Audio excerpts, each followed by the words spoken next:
The next step is to come up with good questions to ask that help us to find out if the prospect has the pain points that we can help to resolve, minimize, or avoid. And we refer to these as pain questions. So these are just basically soft, probing questions that we can ask on a call or in a first conversation with someone or at the early part of an appointment that generally check in to see how is the prospect doing in the area that I can fix problems. This is the equivalent of a doctor talking to a patient and poking them in the stomach, saying, does it hurt when I press here? Or checking someone's temperature, or looking in their ear or in their eyes when they're looking for the general symptoms. They're not running an MRI or doing a deep test. They're just doing a general probe to see what's going on. And we call these pain questions. I'm going to help you to have some ideas of how to develop good pain questions to ask. But before we talk about creating your pain questions, I want to talk about a couple challenges you have with asking these questions and with finding pain.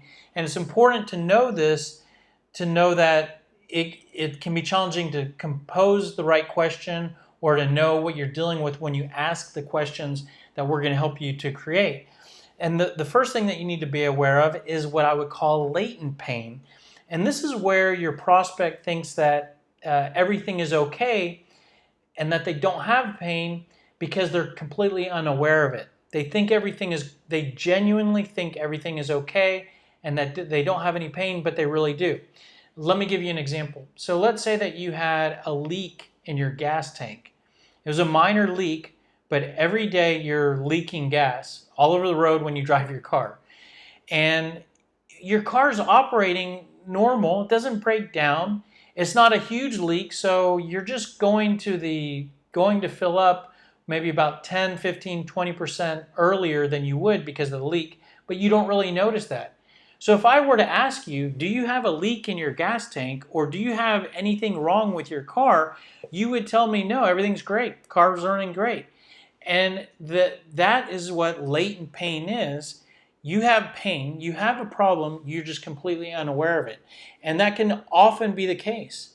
And that's not something to be overly concerned about, but it's important to know because you can design your questions to minimize that, and you can improve the way you ask questions and respond to questions to be more prepared for that. And we're going to talk about that throughout this sales training program.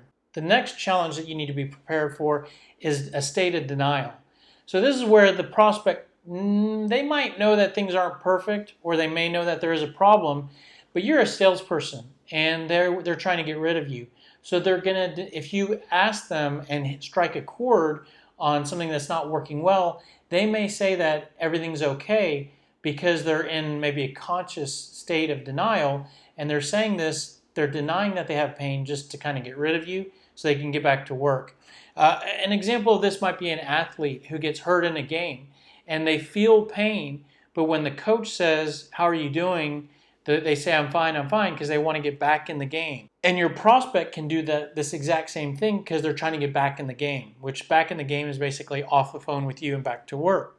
So these are just two things you just need to be prepared for and be aware of when you're both creating your pain questions and when you're asking your questions and talking to prospects. So let's talk about creating these pain questions. I mean, it's one thing to say you should ask questions that look for pain.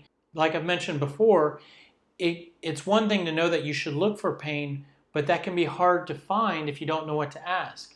And it can be hard to know what questions to ask. So we can actually take this process here that we've been going through and go to the next step, and it can help us to figure out what questions to ask. So where we left off, the last step, we brainstormed pain points as an inversely correlated brainstorming exercise from the benefits that our product delivers. We can take that one step further to then think about, okay, well, what questions should we ask for each pain point? If each of these is a pain point that your service or product helps to make go away or fix, then for each pain point, there's one or two questions that you could ask to see if your prospect has or is concerned about that pain point. So if we go through these pain points, here are just some examples of questions I came up with. So how important is it for you to lose weight? get in better shape? How much of a priority is it for you to get healthier, have a healthier lifestyle? How do you feel about your level of self-confidence? On a scale from 1 to 10, how stressful are you? So I'm not going to say these are perfect questions, but I arrived at these questions by looking at my pain point. So it's a great guide that can lead you to what questions you should ask. And once you have these pain questions, these are great questions for a cold call, for a networking event, for a first appointment. You can do all sorts of stuff with these questions, and if you design them right, they shouldn't be too invasive, they shouldn't be too time consuming, and they should do a really good job of figuring out what's going on with the prospect and if they need what you sell.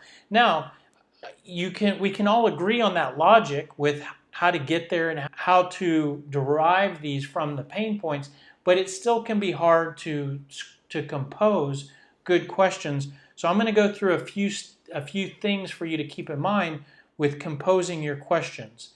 So these are just tips for writing good pain questions. So try to use open-ended questions.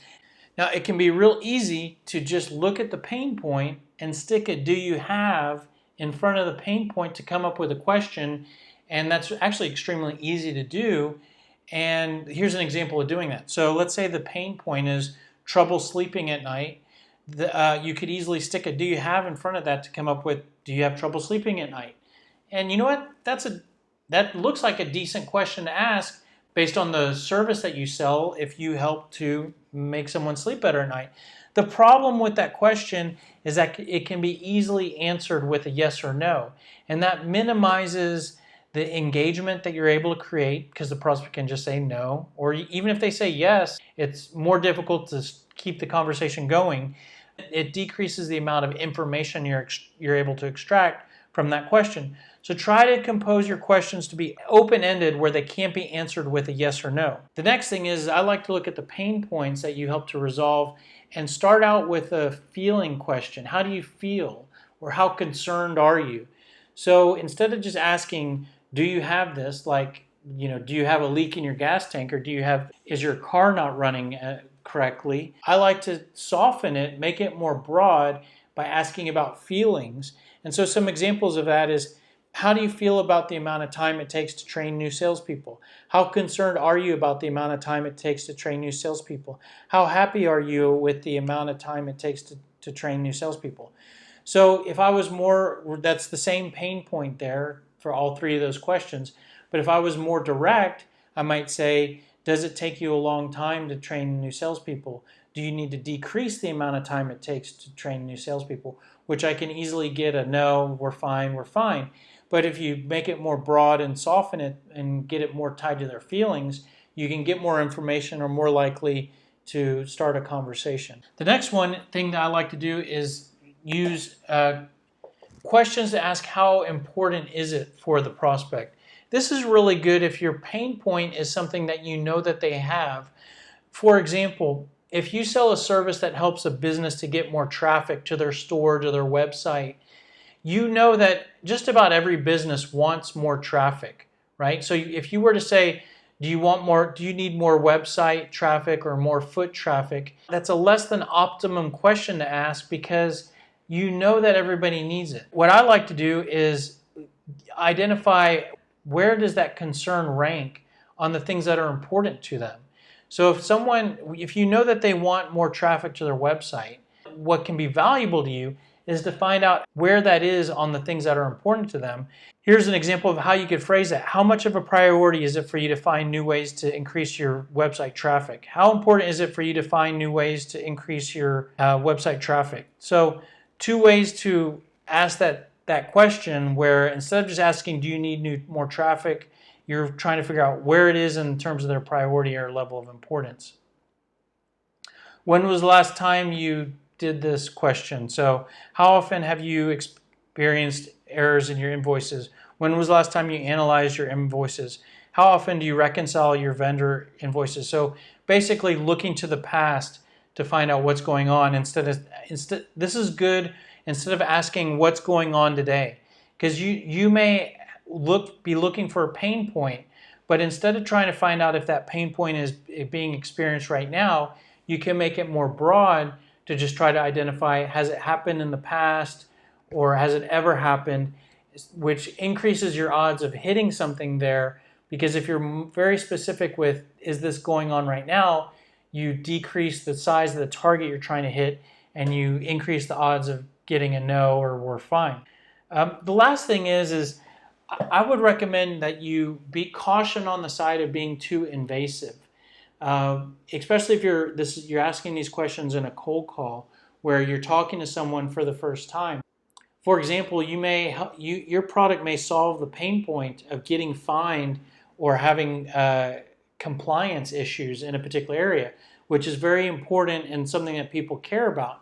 And you may see that pain point and think, oh, I need to ask something about if they're currently getting fined or if they're currently out of compliance. And on paper, that looks good, but that's a bit invasive. And you need to be cautious that if someone's talking to you for the first time, that might not be the thing that you want to ask about or talk about. So some ways to soften that a bit is, instead of saying, are you currently compliant, how do you feel about your ability to meet all the different compliance requirements? So using a feeling question there. How do you feel about, how concerned are you about getting fined for compliance issues? Using the other tactic of importance, how important is it for you to improve compliance? How much of a priority is it? So using some of the previous tips there to decrease